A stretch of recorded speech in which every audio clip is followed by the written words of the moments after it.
ভোটৰ বাবে ৰাজনৈতিক নেতাই যিকোনো কথা কয়।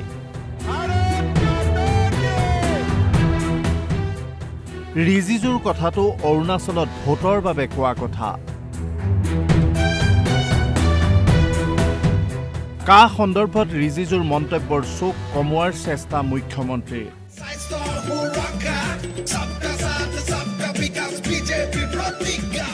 নিৰ্বাচন চলি থকাৰ সময়তে অসমৰ আটাইতকৈ স্পৰ্শকাতৰ প্ৰসংগটোত জুই লগাই দিলে কেন্দ্ৰীয় মন্ত্ৰী কিৰেণ ৰিজিজুৱে।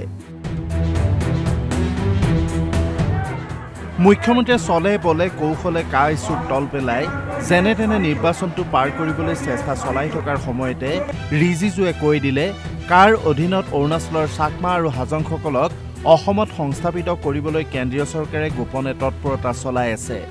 এতিয়া মুখ্যমন্ত্ৰীয়ে ক'বলৈ চেষ্টা কৰিলে এই কথাৰ কোনো গুৰুত্ব নাই। এয়া ভোটৰ স্বাৰ্থত ৰাজনৈতিক নেতাই দিয়া এক উপৰুৱা মন্তব্য।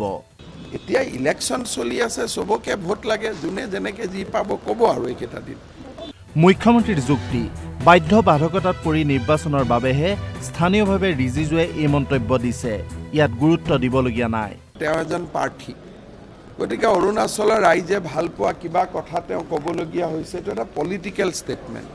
ইলেকশ্যনৰ সময়ত পলিটিচিয়ানে দিয়া ষ্টেটমেণ্ট এখন ৰাজ্যৰ, সেই ৰাজ্যৰ কিবা বাধ্যবাধকতাত তেওঁ দিয়া এটা ষ্টেটমেণ্ট, সেইটোলৈ গুৱাহাটীত একেবাৰে জঁপিয়াই পৰাৰ কোনো মিনিং নাই। লগতে মুখ্যমন্ত্ৰীয়ে ক'লে নিৰ্বাচনৰ সন্মুখত তেওঁ প্ৰয়োজনত ৰাইজে ভাল পোৱা এনে মন্তব্য কৰে। এতিয়া ময়ো ইয়াত বহি বহি যদি আমাৰ তেনেকুৱা ধৰণৰ ইছ্যু থাকিলেহেঁতেন ময়ো ৰাইজে ভাল পোৱা কথা ক'লোহেঁতেন। গতিকে কিবা যদি চিৰিয়াছ কথা থাকে সেইটোতো চৰকাৰ থাকোঁতে আলোচনা হ'ব ন, ইলেকশ্যন চলি থাকোঁতে কেনেকৈ আলোচনা হ'ব। ৰিজিজুৰ মন্তব্যক লৈ যথেষ্ট অস্বস্তিত পৰিছে মুখ্যমন্ত্ৰী। তেওঁ কৈয়ে পেলালে এনে মন্তব্য দিবলৈ ৰিজিজু কি দায়িত্বত আছে মই নাজানো।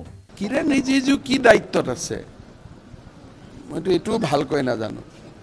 কথাটো হ'ল যে অৰুণাচল চৰকাৰৰ লগত আমাৰ এটা আলোচনা চলি আছে যে অৰুণাচলত বাস কৰা মৰাণ, মটক আৰু 2-4 যি আহোম সম্প্ৰদায়ৰ লোক আছে, চুতীয়া সম্প্ৰদায়ৰ লোক আছে, তেওঁলোকক অসমৰ স্থায়ী নাগৰিকত্ব দিয়ে আৰু সেই বিষয়টোৱে আমাৰ লগত আলোচনা চলি আছে। দ্বিতীয় পৰ্যায়ৰ নিৰ্বাচনৰ সন্মুখত মুখ্যমন্ত্ৰীয়ে বাৰে বাৰে ক'বলৈ চেষ্টা কৰিলে চাকমা হাজংসকলক অসমত সংস্থাপিত কৰিব বিচৰা সন্দৰ্ভত তেওঁৰ সৈতে কেন্দ্ৰই কোনো কথা পতা নাই।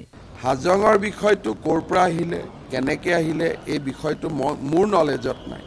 এতিয়া যদি কিবা তাত থাকিলেহেঁতেন অন্ততঃ মোৰতো নলেজত থাকিলেহেঁতেন। কিন্তু মুখ্যমন্ত্ৰীৰ এই কথা বিশ্বাসত লোৱা নাই বিৰোধী দলসমূহে।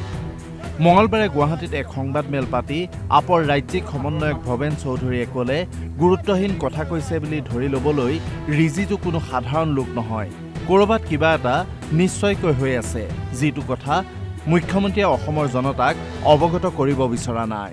কিৰণ ৰিজিজু এজন সাধাৰণ মানুহ নহয়। কিৰণ ৰিজিজু এগৰাকী কেন্দ্ৰীয় কেবিনেট মন্ত্ৰী আৰু তেওঁৰ দলৰে, বিজেপি দলৰে। ইয়াত কেন্দ্ৰীয় গৃহমন্ত্ৰী অমিত শ্বাহ ডাঙৰীয়াৰ নাম সাঙুৰ খাই আছে। মুখ্যমন্ত্ৰী ডাঙৰীয়াই নিৰ্বাচনী প্ৰচাৰৰ মাজত কিবা এটা কথা কৈ দিলে বুলি এইটো কথা নহয়, কাৰণ ইয়াত বিজেপিৰ কিবা এটা নিশ্চয় কুঅভিসন্ধি আছে। এই কুঅভিসন্ধিটো তেওঁলোকে আছে বুলি আমাৰ ধাৰণা, অসমবাসীৰ ধাৰণা। Bureau report DY 365।